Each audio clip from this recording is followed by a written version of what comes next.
Hello दोस्तों, कैसे हैं आप सब। आशा करते हैं कि अच्छे होंगे। आइए इस क्वेश्चन को सॉल्व करते हैं। क्वेश्चन दिया गया है, निम्नलिखित समीकरणों को हल कीजिए, जिसमें 4 को समीकरण दिया गया है। आइए इसको बारी बारी से हल करते हैं। यहाँ पे एक देख रहे होंगे कि बराबर के दाहिने साइड 0 दिया गया है, बाएं साइड कुछ इस तरह का अंक दिया गया है। इसका मतलब है कि जब आगे सॉल्व करेंगे तो इसका मान 0 के बराबर ही आएगा। आइए इसको सॉल्व करते हैं। तो इसको बनाने के लिए एक सूत्र की ज़रूरत पड़ेगी, जो है कि d बराबर b² माइनस 4ac।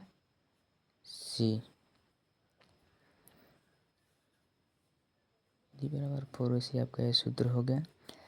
अब आइए, जब d का मान 0 के बराबर होगा तो इसका अस्तित्व होगा, या d का मान 0 से बड़ा होगा तो इसका अस्तित्व होगा। लेकिन अगर d का मान 0 से छोटा होगा तो इसका अस्तित्व नहीं होगा। तो इस क्वेश्चन को यहाँ पे उतार लेते हैं। क्या दिया गया है, 2x² माइनस 7x प्लस 3 बराबर 0।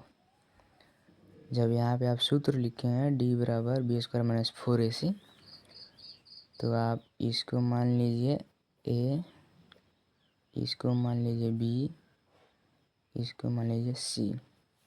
अब यहाँ पर सूत्र का प्रयोग कीजिएगा, d बराबर b² माइनस 4ac।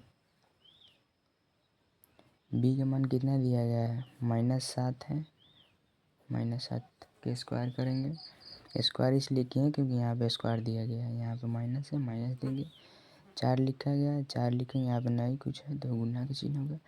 a का मान कितना है, 2। यहाँ पे फिर नहीं कुछ है, गुना का चिन्ह देंगे। c का मान कितना है, 3 लिखेंगे। अब 7 का स्क्वायर कितना होता है, 49। अब एक बात आप कही है कि यहाँ पे माइनस क्यों नहीं दिया गया है। तो माइनस इसलिए नहीं दिया गया है कि जब स्क्वायर होता है तो माइनस हट जाता है।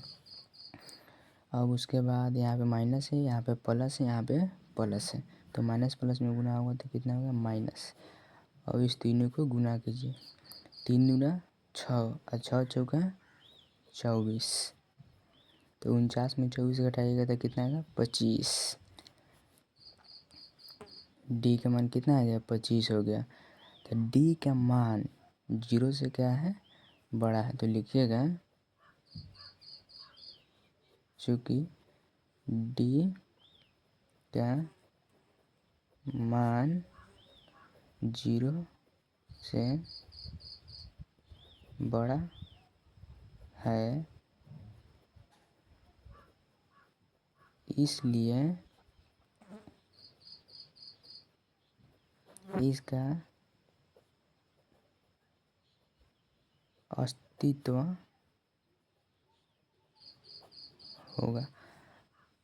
इसी तरह के और वीडियो के लिए चैनल को लाइक और सब्सक्राइब ज़रूर कर लें।